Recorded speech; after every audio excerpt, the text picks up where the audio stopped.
ನೀವು ಊಟಿಗೆ ಭೇಟಿ ಕೊಟ್ಟಿದ್ದೀರಾ? ಊಟಿಗೆ ಹೋಗುವ ದಾರಿಯಲ್ಲಿ ಬಂಡೀಪುರ ಅರಣ್ಯ ಸಿಗುತ್ತದೆ.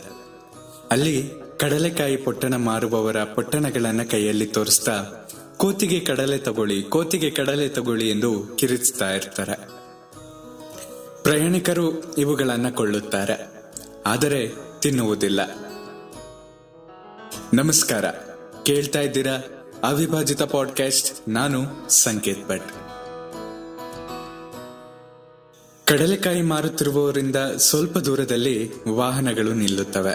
ಅಲ್ಲಿ ರಸ್ತೆಯ ಎರಡು ಬದಿಯಲ್ಲಿ ಕೋತಿಗಳ ದೊಡ್ಡ ಹಿಂಡೆ ಇರುತ್ತದೆ. ಜನ ಕೊಂಡು ತಂದ ಕಡಲೆಕಾಯಿ ಪೊಟ್ಟಣಗಳನ್ನ ಕೋತಿಗೆ ಕೊಡ್ತಾರೆ. ಕೋತಿಗಳು ಇವನ್ನು ನಿಮ್ಮ ಕೈಯಿಂದಲೇ ಕಿತ್ತುಕೊಳ್ತವೆ. ಬಲಿಷ್ಠ ಕೋತಿಗಳಿಗೆ ಹೆಚ್ಚು ಆಹಾರ ಸಿಗುತ್ತವೆ. ಕಿರಿಯ ಕೋತಿಗಳಿಗೆ ಹೆಚ್ಚೇನೂ ಸಿಗುವುದಿಲ್ಲ. ಆದ್ರೆ ಅವು ಸೊಪ್ಪೆ ಮೊರೆ ಹಾಕಿಕೊಂಡು ಓಡಾಡ್ತಾ ಇರ್ತವೆ. ತಮ್ಮಲ್ಲೇ ಜಗಳವಾಡಿಕೊಳ್ತಾ ಇರ್ತವೆ.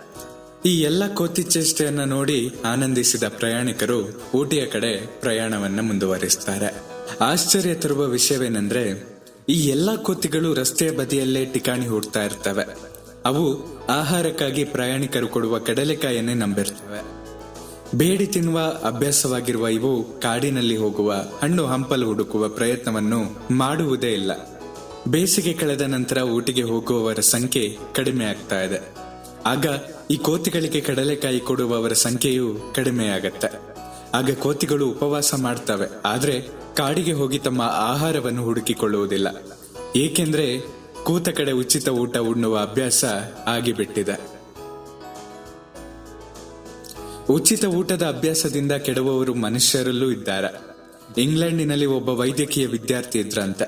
ಅವರು 17 ಸ್ನಾತಕೋತ್ತರ ಪದವಿಗಳನ್ನು ಪಡೆದಿದ್ರಂತೆ. 60 ವರ್ಷ ದಾಟಿದ್ರೂ ಇನ್ನೂ ಓದುತ್ತಲೇ ಇದ್ರಂತೆ. ಅವರ ಓದಿಗೆ ಕಾರಣ ಸಾಧನೆ, ಸಂಶೋಧನೆ ಅಲ್ಲ. ಅವರ ಓದಿಗೆ ಕಾರಣ ಬೇರೆಯೇ ಇತ್ತು. ಒಬ್ಬ ಶ್ರೀಮಂತರು ಒಂದು ದೊಡ್ಡ ದತ್ತಿ ಸ್ಥಾಪಿಸಿ ಹೋಗಿದ್ರು. ತಮ್ಮ ವಂಶದವರು ಯಾರಾದ್ರೂ ವೈದ್ಯಕೀಯ ವಿದ್ಯಾಭ್ಯಾಸ ಮಾಡುವುದಾದ್ರೆ ಅವರ ಇಡೀ ಖರ್ಚು ವೆಚ್ಚಗಳನ್ನ ಆ ದತ್ತಿಯಿಂದ ಕೊಡುವಂತೆ ವ್ಯವಸ್ಥೆ ಮಾಡಿದ್ರು. ವಸತಿ, ಊಟ, ಬಟ್ಟೆ ಬರೆ, ಪುಸ್ತಕಗಳು, ಕಾಲೇಜ್ ಶುಲ್ಕ ಮತ್ತು ಸ್ವಲ್ಪ ಹೆಚ್ಚೇ ಎನಿಸುವಷ್ಟು ಖರ್ಚಿಗೆ ಹಣ ಸಿಗ್ತಾ ಇತ್ತು. ಇವರು ಓದುತ್ತಲೇ ಹೋದ್ರು. ಉಚಿತ ವಿದ್ಯಾರ್ಥಿ ವೇತನ ಪಡೆಯುತ್ತಲೇ ಹೋದ್ರು. ಅವರು ಉದ್ಯೋಗಕ್ಕೆ ಸೇರಿದ್ರೆ ಆ 17 ಪದವಿಗಳಲ್ಲಿ ಒಂದು ಪದವಿಗೆ ಸಿಗುತ್ತಿದ್ದ ಸಂಬಳ ಈ ವಿದ್ಯಾರ್ಥಿ ವೇತನಕ್ಕಿಂತ ಹೆಚ್ಚಿರ್ತಾ ಇತ್ತು. ಉಚಿತ ವೇತನದ ಅಭ್ಯಾಸವಾಗಿ ಹೋಗಿದ್ದ ಅವರು ಕೆಲಸಕ್ಕೆ ಸೇರ್ಲೇ ಇಲ್ಲ. ಆರೋಗ್ಯಶಾಸ್ತ್ರ ಅಷ್ಟೆಲ್ಲ ಅಧ್ಯಯನ ಮಾಡಿದ್ದ ಅವರು 60ನೇ ವಯಸ್ಸಿನಲ್ಲಿ ಅನಾರೋಗ್ಯದಿಂದ ಸಾವನ್ನಪ್ಪಿದ್ರು. ವಿದ್ಯಾಭ್ಯಾಸಕ್ಕಾಗಿ ಉಚಿತ ವಿದ್ಯಾರ್ಥಿ ವೇತನ ಪಡೆಯಬೇಕು.